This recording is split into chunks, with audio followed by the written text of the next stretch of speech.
दोस्तों, वैसे तो आपने फिल्मों में किसी ना किसी कोमा के पेशेंट को देखा होगा, लेकिन क्या आप जानते हैं कि सच्चाई फिल्मों से काफी अलग होती है।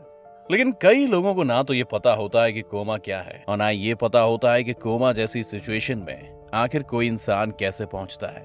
अब आपके मन में भी ये सवाल आ रहा होगा कि क्या कोई इंसान कोमा में जाने के बाद इस सिचुएशन से वापस आ सकता है, और अगर आ सकता है तो उसके बचने के कितने चांसेस होते हैं। क्या कोमा में गया इंसान कुछ महसूस कर सकता है। ऐसे कई सवाल हैं जिसके जवाब हम आज के वीडियो में आपको बताने वाले हैं। तो चलिए शुरू करते हैं आज का ये वीडियो। सबसे पहले जानते हैं कि कोमा शब्द का क्या मतलब होता है।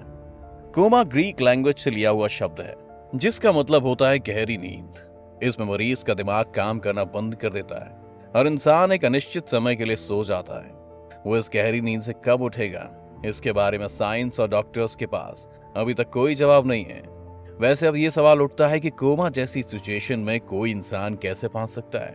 तो इसके पीछे वैसे तो बहुत सी वजह हो सकती हैं, जैसे किसी इंसान के सर पर गहरी चोट लगी हो। ऐसा अक्सर रोड एक्सीडेंट्स में देखने को मिलता है। ऐसी कंडीशन में जब किसी इंसान का काफी खून बह जाता है तो मरीज कोमा जैसी सिचुएशन में पहुंच जाता है। वैसे अगर किसी इंसान को किसी दवाई का ओवरडोज दे दिया जाए तो भी वो कोमा में जा सकता है। कोमा में गए इंसान का दिमाग किसी नॉर्मल इंसान की तरह काम नहीं करता, इसलिए ना तो वो बोल सकता है और ना ही कुछ समझ सकता है।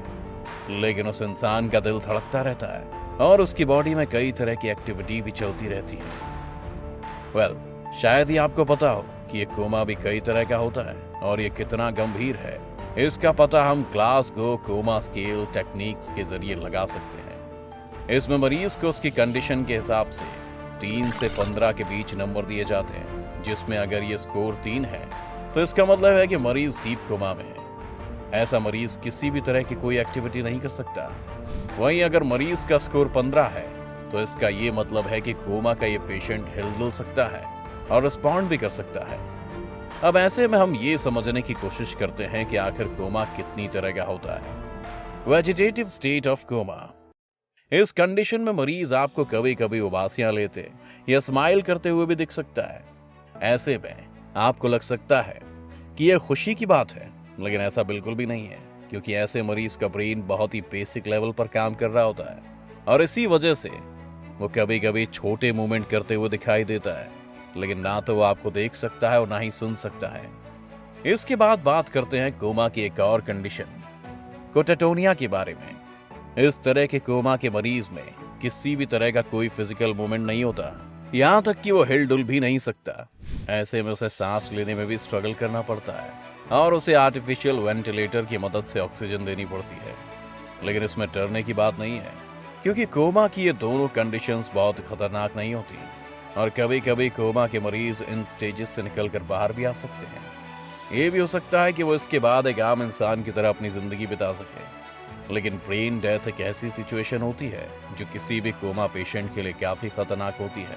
अक्सर कई बार रोड एक्सीडेंट्स में ऐसा देखने को मिलता है कि ब्रेन उतनी बुरी तरह से इंजर्ड हो जाता है कि उस इंसान का ब्रेन पूरी तरह से डैमेज हो जाता है, लेकिन उसके शरीर के बाकी अंग जैसे दिल का धड़कना, शरीर में डाइजेशन होना जारी रहता है। ऐसे में डॉक्टर्स इन पेशेंट्स के अटेंडेंट को ये बोल देते हैं कि इस मरीज के बचने के चांसेस बहुत कम हैं, लेकिन एक्चुअल में उसके बचने के कोई चांसेस नहीं होते हैं।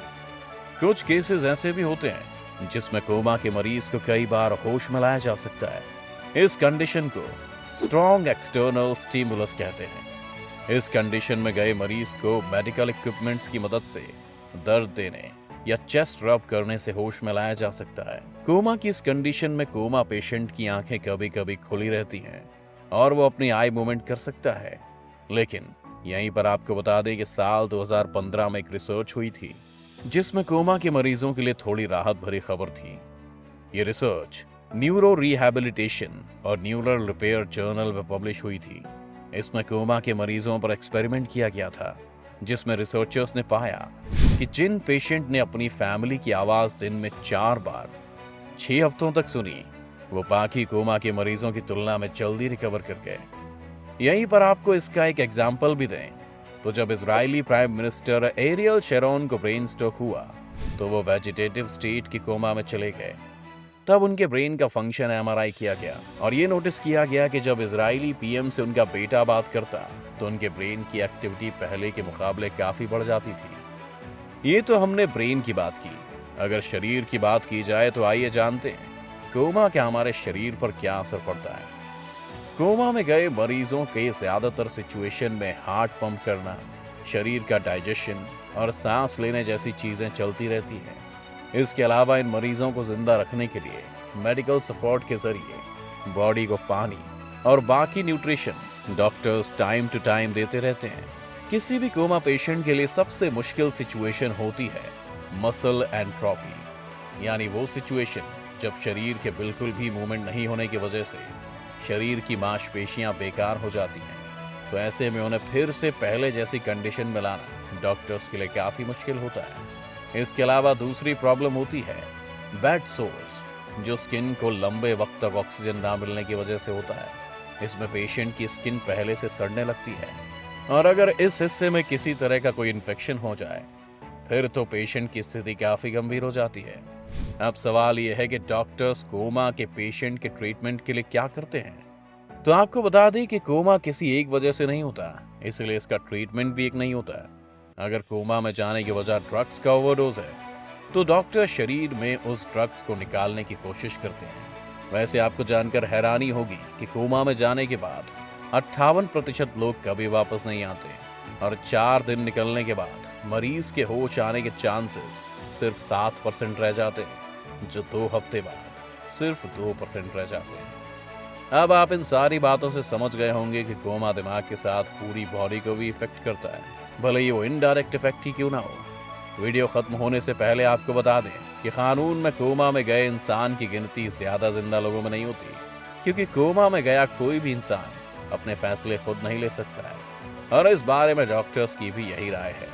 तो दोस्तों, आपकी इस मामले में क्या राय है? क्या कोमा में गए पेशेंट को मुर्दा मानना सही है? आप हमें कमेंट करके बताएं, लेकिन उससे पहले हमारे चैनल को सब्सक्राइब करें और बेल आइकन जरूर दबाएं।